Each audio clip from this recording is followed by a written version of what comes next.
গোসল করাইতে গেলে গরম পানি দেয় না, কুসুম গরম পানিতে যেন আরাম লাগে, যেন আরাম আরাম লাগে, এমন একটা মনোমানসিকতা। আবার পুরান কাপড় দেয় না, নতুন কাপড় দেয়। শুধুমাত্র তাই না গো, মরে গেলে আপনারে আতর লুবান দিয়া দেয়, আতর লুবান দিয়ে আপনারে সুন্দর করে সুরমা দেয় চোখের ভিতরে, খাটের মধ্যে সুন্দর করে শোয়ায়, কান্দের মধ্যে কইয়া হাজার হাজার মানুষের কাছে নিয়ে যায়, কবরের মধ্যে সুন্দর করে এমন ভাবে লামায়া দেয় যেন আপনার গায়ে ব্যথা না লাগে। অথচ আপনি তো অনুভূতিহীন, কিন্তু আমাদের মাঝে তো মায়া আছে। জীবিত মানুষগুলো মায়া কইরা কইরা কবরের মধ্যে নামায়। এইভাবেই তো বাবা আমাদেরকে সাজায় গুজাইয়া দে। সাই মাহফিলে বলেছি, হোয়াট ইজ লাইফ, জীবন কি? Life is journey. আমি প্রায় মাহফিলে বলছি জানি, হোয়াট ইজ লাইফ, জীবন কি? Life is journey. জীবন মানে সামনে যাও, জীবন মানে পিছনে যাও, জীবন মানে ডানে যাও, জীবন মানে বামে যাও। জীবনে দুইটা সুযোগ, একটা ভালো আর একটা মন্দ, একটা খাও আর একটা না খেয়ে থাকো, এক গীবত করো, নামাজ পড়ো, রোজা রাখো, ভালো দিক মন্দ দিক। ইচ্ছে করলে নামাজ পড়তে পারবেন, আর নয় শুধু খেতে পারবেন। ইচ্ছে করলে আপনি রোজা রাখতে পারবেন, ঘুষও খেতে পারবেন, মানুষকে ভালোবাসতে পারবেন, মানুষকে খুন করতে পারবেন। এখন আপনার কাছে আমার প্রশ্ন, বিতে বার্থ, ডিতে ডেথ। বার্থ মানে জন্ম, ডেথ মানে মৃত্যু, মাঝখানে হলো সি। সিতে চয়েস। আপনি চয়েস করুন, আপনি চয়েস করুন। আপনি কি সুদ খাবেন নাকি নামাজ পড়বেন, রোজা রাখবেন নাকি ঘুষ খাবেন, জিনা করবেন নাকি জিকির করবেন? আপনার চয়েস আপনাকে করতে হবে, আপনার চয়েস আপনাকে করতে হবে, আপনার জায়গা আপনাকে তৈরি করতে হবে, আপনার চপথ চলা আপনাকে ক্লিয়ার করতে হবে। তাইলে আমি আপনাকে সহজ করে দিচ্ছি, আপনি কোনটা চয়েস করবেন। A B C D. বিতে বার্থ, সিতে চয়েস, ডিতে ডেথ। জীবন মৃত্যুর মাঝখানে সিতে choice, my choice, everybody follow me. আপনারা আমাকে ফলো করেন, আমার চয়েসটা যদি মিলে যাই, হাতে হাত মিলিয়ে ফেলবো, তাই দেশ সুন্দর হয়ে যাবে। My choice, my choice. আমার পছন্দ হলো holy Quran. The holy Quran is the constitution of human life. My choice Islam, my religion Islam. আমার মাই চয়েস আমার প্রফেট হযরত মুহাম্মদ সাল্লাল্লাহু আলাইহি সাল্লাম। আমার চয়েস আমার রাহমাতুল লিল আলামিন। মাই চয়েস আমার Allah. Allah is our almighty and our creator. Allah সর্বশক্তিমান, আল্লাহ আমাদের সৃষ্টিকর্তা, আল্লাহ, রাসূল, ইসলাম, কোরআন। এই চারটাকে যদি আপনি চয়েস করতে পারেন, আপনি আপনার দ্বারা সম্ভব এই দেশকে, আপনার জীবনকে ইহকাল পরকালে সুন্দর করার জন্য। কথা বলেন ঠিক কিনা?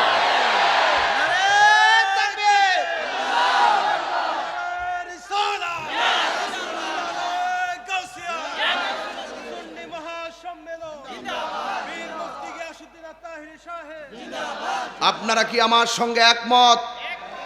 এই উজানছড়বাসী, বাঞ্ছারামপুরবাসী, আমার হোমনারবাসী, আপনারা কি আমার সঙ্গে একমত?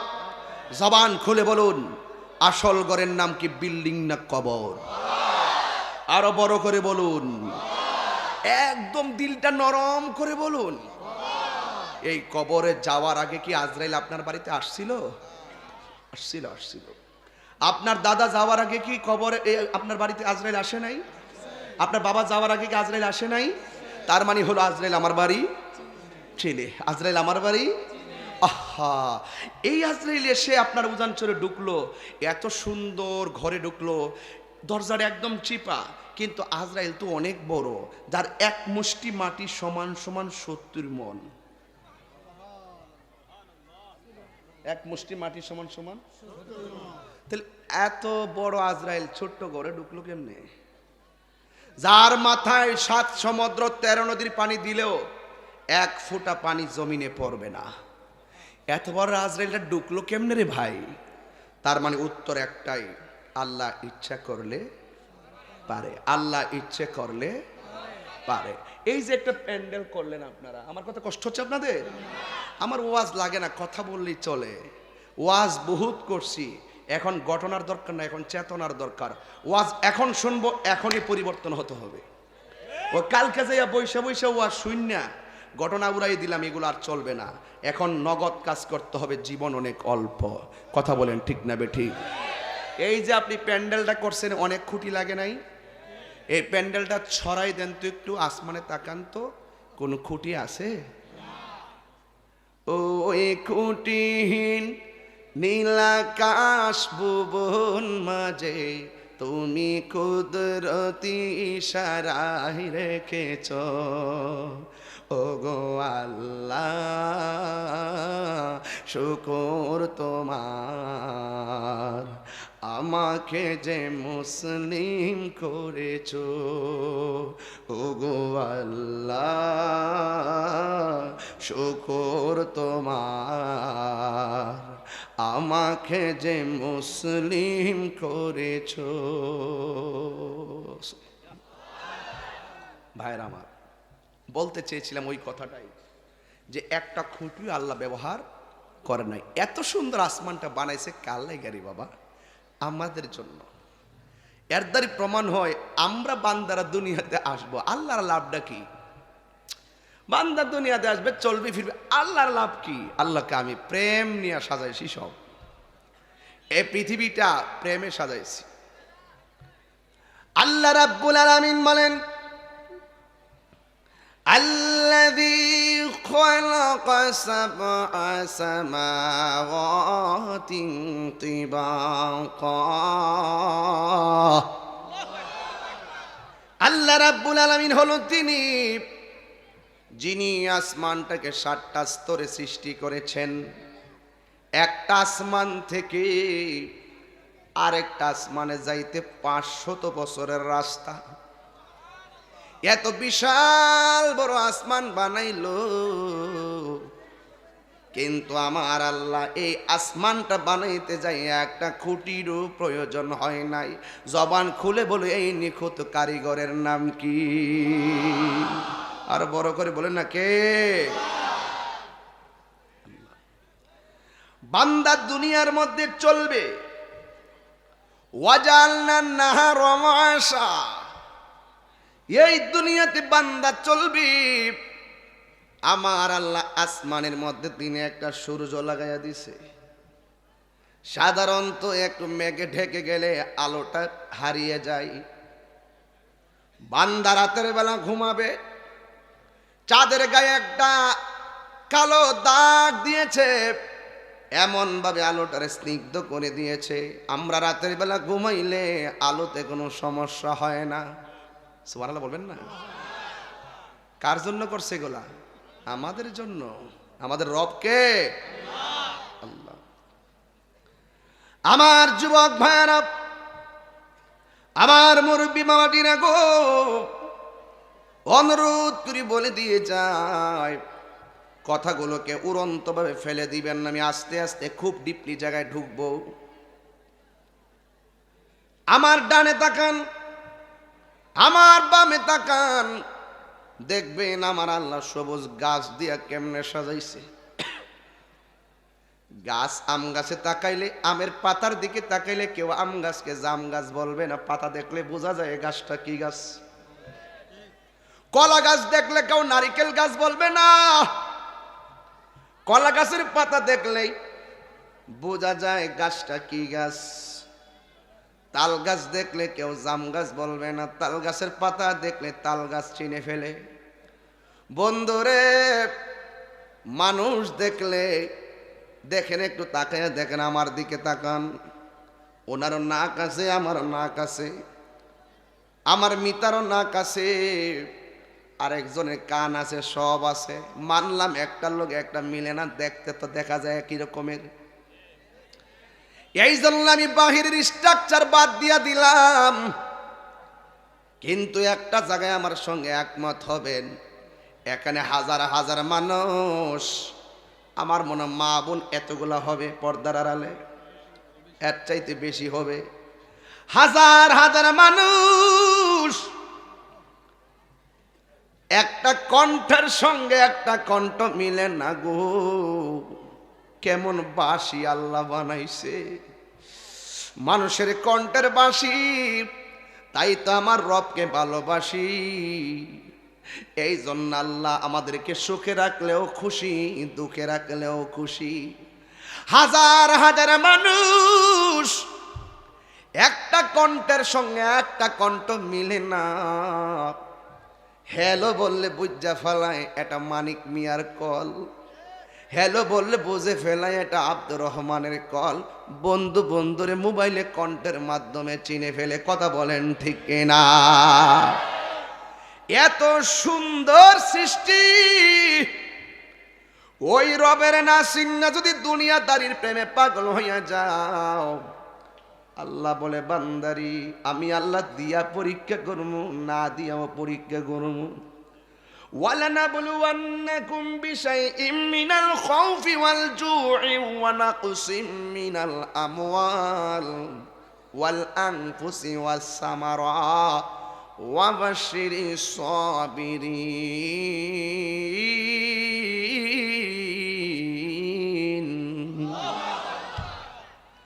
আল্লাহ বলে আমি আল্লাহ তোরে ভয় দিয়ে পরীক্ষা করব, আমি আল্লাহ তোরে ক্ষুধা দিয়ে পরীক্ষা করব, আমি তোরে জানের উপরে পরীক্ষা করব, আমি তোরে মালের উপরে পরীক্ষা করব।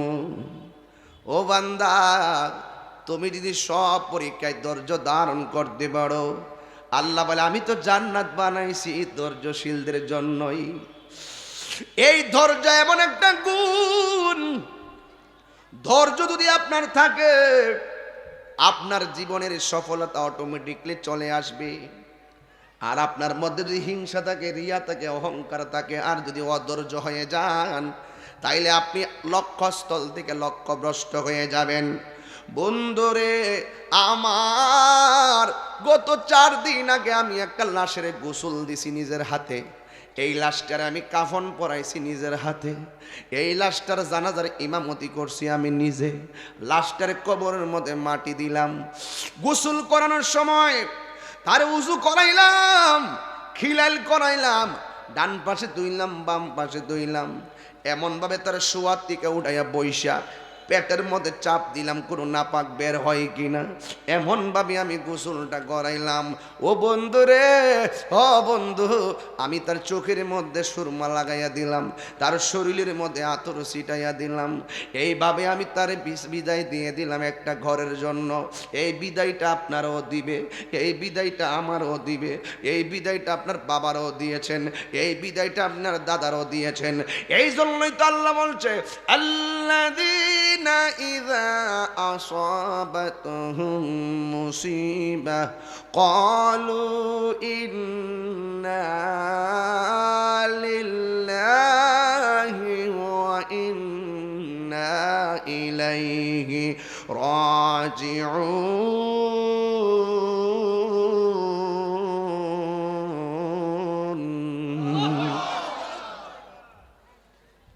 বিপদে পড়লে সাহায্যকারী কে?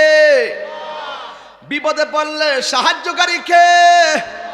ও আল্লাহ, তুমি আমরারে বানাইছো, আমরা তো তোমার দিকে চলে আসি। দেখেন আমরা মুসলমান ধর্মটা পাইলাম, ইসলাম ধর্ম, অন্য ধর্ম আছে হিন্দু ধর্মের লাশটা পুরাইয়া ফেলাই, কিন্তু আমরা মুসলমান এমন একটা ধর্ম পাইলাম মরে গেলে মুখের উপরে কম্বল দিয়া ডাকে না, পাতলা একটা কাপড় দিয়া মুখটা গোসল করাইতে গেলে গরম পানি দেয় না, কুসুম গরম পানি দে যেন আরাম লাগে, যেন আরাম আরাম লাগে, এমন একটা মনমানসিকতা। আবার পুরান কাপড় দেয় না, নতুন কাপড় দেয়। শুধুমাত্র তাই না গো, মরে গেলে আপনারে আতর লুবান দিয়া দে, আতর লুবান দিয়ে আপনারে সুন্দর করে সুরমা দেয় চোখের ভিতরে, খাটের মধ্যে সুন্দর করে শোয়ায়, কান্দের মধ্যে কইয়া হাজার হাজার মানুষের কাছে নিয়ে যায়, কবরের মধ্যে সুন্দর করে এমন ভাবে লামাইয়া দেয় যেন আপনার গায়ে ব্যথা না লাগে। অথচ আপনি তো অনুভূতিহীন, কিন্তু আমাদের মাঝে তো মায়া আছে। জীবিত মানুষগুলো মায়া কইরা কইরা কবরের মধ্যে নামায়।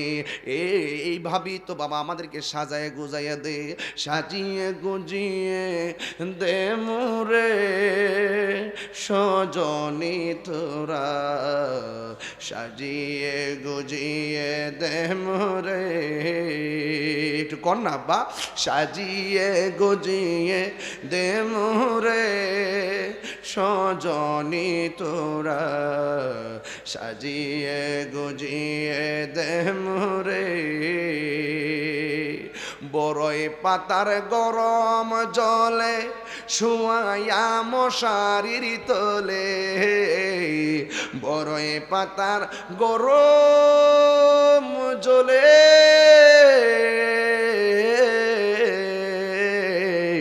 বড়ই পাতার গরম জলে শুয়াইয়া মশারির তলে, আতর গোলাপ চন্দন মেখে দে সজনী তোরা, সাজিয়ে গুজিয়ে দে মোরে, বলেন না, সাজিয়ে গুজিয়ে হে সজনী তোরা, সাজিয়ে গুজিয়ে দে মোরে, সবাই বলতে হবে, সাজিয়ে গুজিয়ে দে মোরে সজনী তোরা, সাজিয়ে গুজিয়ে দে মোরে। আমার যুবক ভাইয়েরা, আমার মুরব্বী বাবাজিরা গো, ও আমার এই উজানচরের বাবারা, আমাকে ইন্তেজামিয়া কমিটি বলছে একটু কবর নামাজ রোজা সামাজিক আলোচনা করার জন্য, এই জন্য আমি এই দিক দিয়ে আলোচনা করতেছি। ও যুবক, মরে গেলে মন্ত্রীগিরি শেষ, ও যুবক মরে গেলে চেয়ারম্যানগিরি শেষ, ও যুবক মরে গেলে তাহিরির বক্তাগিরি শেষ। এই মুহূর্তে যদি তাহিরি মারা যায়, ফেসবুকের মধ্যে একদম গরম হয়ে যাবে, নাই নাই তাহির দুনিয়াতে নাই। 3 দিন পর্যন্ত একেবারে এলাকা রন্ধ্রে রন্ধ্রে ওয়াজে মাহফিলে সব ইউটিউবে আর ফেসবুকে গরম হয়ে যাবে। যেই মাত্র 4 দিন চলে যাবে, ফেসবুক আবার আগের মতো স্বাভাবিক হয়ে যাবে। কিন্তু মনে রাখবেন, এই পৃথিবীর কেউ আপনার কবরে যাবে না, 1 ইঞ্চি জায়গাও আপনাকে করে দিবে না। এই কবরটা বড় ভয়ঙ্কর জায়গা। আমার নবী বলছে, এই কবরটা হলো কাহার জন্য জাহান্নামের বাগান, জাহান্নামের গর্ত। আবার কবরটা কাহার জন্য জান্নাতের বাগান, কবরটা কাহার জন্য জান্নাতের টুকরা, আবার কাহার জন্য জাহান্নামের গর্ত। বন্ধুরে আমার,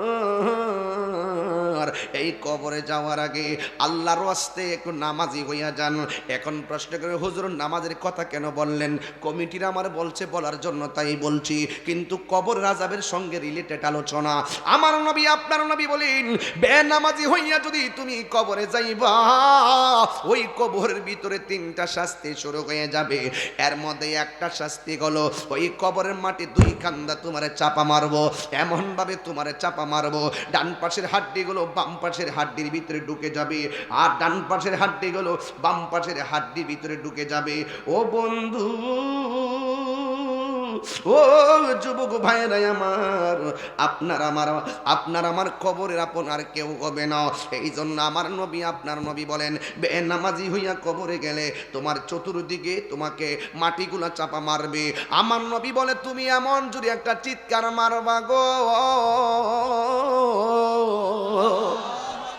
এই যুবক, কবর আযাব থেকে বাঁচতে চাননি? আপনার আব্বা আম্মা কবর আযাব থেকে শাস্তি থেকে মুক্তি পাক, আপনারা চান কি চান না? আরো জোরে করে চান কি চান না? কেহ লইল আতর লোবান, কেহ লইল জল। এইভাবে কি আনুষ্ঠানিকতা!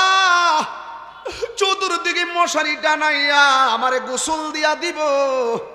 আমি নিজে কাইতনটা তার কোমর দিকে কাটছিলাম, আমার হাতের মধ্যে আংটি আছে, এই আংটিটা আমারে কুইন্না রাইকা দিব। ওই কবরের ভিতরে গেলে আমার নবী কয়, ওই কবরে গেলে তোমার ডান পাশের মাটি যখন চাপা মারবো, তোমার কণ্ঠটা এত ভয়ঙ্কর চিৎকার বের হবে। নবী বলেন, কবরের মাটির চাপা খাইয়া ওই মানুষটা যেই চিৎকারটা মারবো গো, এই কান্নার আওয়াজ যদি তোমাদের নাক কানের মধ্যে লাগতো, তাইলে ওই কানের মধ্যে লাগার কারণে ওই মানুষটা, জেতা মানুষটা কানের মধ্যে লাগার কারণে ওই জেতা মানুষটা কানের পর্দা ফাইটা রক্তক্ষরণ হতে মারা যাইতো। ওই কবরের ভিতরে বেনামাজি এমন জোরে চিৎকার মারবে। 2 নম্বর শাস্তি হলো, বেনামাজির কবরে জাহান্নামের আগুন ধরাইয়া দেওয়া হবে, জাহান্নামের আগুন ধরাইয়া দেওয়া হবে। এই জন্য যুবক ভাইরা আমার, ওই আগুন তুমি সহ্য করতে পারবা না। উজানচরে আগুন লাগলেন, নিবাইতে না পারলে হুমনা কিংবা বানসারামপুর থেকে ফায়ার সার্ভিস আসবে আগুন নিবাইবার লাইগা, কিন্তু কবরের ভিতরে জাহান্নামের উত্তাপ দেওয়া হবে। কিন্তু তুমি এত কান্নাকাটি করবা, এই দুনিয়া তুমি মারা যাওয়ার পরে যখন কবরে আগুন ধরে গেছে, নামাজ না হইরা মোবাইল চালাইছো, নামাজ না হইরা ব্রিজে বসে আড্ডা মারছো, নামাজ না হইরা কম্বলের নিচে ঘুমায় রইছো, কিন্তু নামাজ না হইরা যারা কবরে গেছে তোমার বাবা কিন্তু কবরে আগুন দিয়া জ্বলতেছে। ও যুবক, ওই মানুষটা কবরে আগুন দিয়া জ্বলে, তুমি মনে কইরো না তোমার আগুনে জ্বলার কারণে তোমার সন্তান দুঃখী হবে। না না না না, তুমি মারা গেছো, তোমার সন্তানের মোবাইল টিপা বন্ধ নাই, তুমি মারা গেছো সন্তানের বিয়ের অনুষ্ঠান বন্ধ নাই, তুমি মারা গেছো সন্তানের ক্রিকেট খেলা বন্ধ নাই, তুমি কবরে গেছো সন্তানের বিপিএল খেলা দেখা বন্ধ নাই, তুমি কবরে গেছো বিশ্বকাপ খেলা দেখা বন্ধ নাই, তুমি কবরে গেছো তোমার সন্তান প্রেম প্রীতির মধ্যে অভাব নাই, তুমি কবরে গেছো ব্যাংকের টাকা লইয়া তোমার সন্তান ভাগাভাগি শুরু করে দিয়েছে। কথা বলেন ঠিক কিনা বলেন? এই জন্য কার জন্য আপনি রাইকা যাবেন? ওই দিন দেখলাম চট্টগ্রামে একটা লোক মারা গেছে 52 লাখ টাকা লইয়া, সন্তান কামরা কামড়ি লাইগা গেছে, বাবার জানাজা পড়ে না, বাবার জানাজা পড়ে না, বাবার দাফনও করে না। এবার পুলিশে খবর পাইয়া ওই সন্তানের বাবার গোসল দেওয়াইছে, জানাজার নামাজ পড়াইছে, এরপরে দাফন করাইছে। 52 লাখ টাকা লইয়া দুনিয়ার কাল লাগা টাকা রাইকা গেলে আপনার সন্তান আপনার টাকা লইয়া কামরা কামড়ি শুরু করছে, কিন্তু কবরের কষ্টের ভাগ নিবে না। এই জন্য আমি শুরুতে ওয়াজ করছিলাম, সন্তানকে টাকার মালিক বানাইবার আগে দিনের শিক্ষার মালিক বানাইতে হবে। আমার ওয়াজটা কি বুঝতে অসুবিধা হইতেছে আপনাদের? সন্তানকে টাকার মালিক বানাইবার আগে আপনার সন্তানকে দিনের শিক্ষার মালিক বানাইতে হবে। আজকে যদি আপনার সন্তানকে ওই দিন শিক্ষার মালিক বানাইতেন, নবীর মহব্বতের প্রেমের শিক্ষার মালিক বানাইতেন, কোরআনের আলোতে আলোকিত করতেন, এই সন্তান মারা যাওয়ার পরে প্রথম আপনাকে মায়া কইরা গোসল দিয়া জানাজা পইরা দাফন করত। এই যুবক, বাপ মার জন্য পাগল একটা লোক হাত তুলো তো দেখে যে হুজুর এই মাদ্রাসায় আজকে প্রথম দিয়া দিম, আমি 10,000 টাকা দিয়ে দিব। একটা লোক কন্ত দেখি যে আপনারা মাদ্রাসাকে ভালোবাসেন কিনা দেখি, ছাত্র দেন না, দিবেন, নাতি দিবেন, সন্তান দিবেন, ভাই দিবেন। একটা লোক হাত তুলে কোন হুজুর এমন একটা জায়গায় ওয়াজ নিয়ে রাখছেন, আমি 10,000 টাকা প্রথম দিয়া দিব, আমি জানে মালে নবীরে ভালোবাসি। কাটা দিবেন কোন? জনাব মোহাম্মদ আব্দুল্লাহ আওয়াল সাহেব, বুদারকান্দির আব্দুল আওয়াল সাহেব। এত রঙিন এত কাপড় কিছুই ভালো লাগে না মোর, এত রঙিন এত কাপড়, এত রঙিন এত কাপড় কিছুই ভালো লাগে না মোর। কত? আর 1000 জাকারিয়া 500, উনি কত? 5000। হারিস আব্দুল আওয়াল 5000। বলেন না মারহাবা কর্নাকে লেগে? আপনারা কি কষ্ট হইতেছে? আমি কি কোনো দলিলের বাইরে কথা বলতেছি?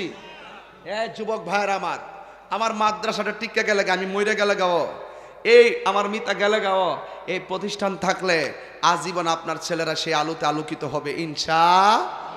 আরো ধরে ইনশাআল্লাহ। আমার যুবক ভাইয়েরা, আমার একটু 5 মিনিট সময় দেন। যদি কোনো মুরব্বী উঠে আপনারা সাইরা দিয়েন, কোনো যুবক পোলাপান যদি উঠে তারা ধরবেন। যাস কই? কই যাবি? এটা বেহেস্তের বাগান, বয়া থাক বন্ধু, বন্ধু ভুলে যেও না কখনো। ঠিক না বেঠি? বন্ধুর দোস্ত যাস কই? বদোস্ত আমি থাকলে তুই পারতে না কিনলে গা, পারবিন নি কামটা করতেন? ঠিক আছে ইনশাল্লাহ। তইলে আমি একটু সাহস পাইছি, সামনে যাই। একটা লোক কন্ত হুজুর আমি এই কালেকশনটা প্রথম করলাম হইলে মাঝখানে করছি কেন, কিছু অনেক প্রয়োজনীয় কথা বলছি, আপনার নাজাতের জন্য এই কথাগুলি যথেষ্ট হবে যদি আপনি মানেন। আর না মানলে 5 ঘন্টা ওয়াজ করলে কোনো লাভ হবে না। কথা কোন ঠিক না বেটি? তাইলে একটা লোক কনচান্দি হুজুর আমি এই মাদ্রাসার জন্য 10,000 টাকা দিব। আর কেউ আসেননি, একজন দিবেন 10,000 টাকা।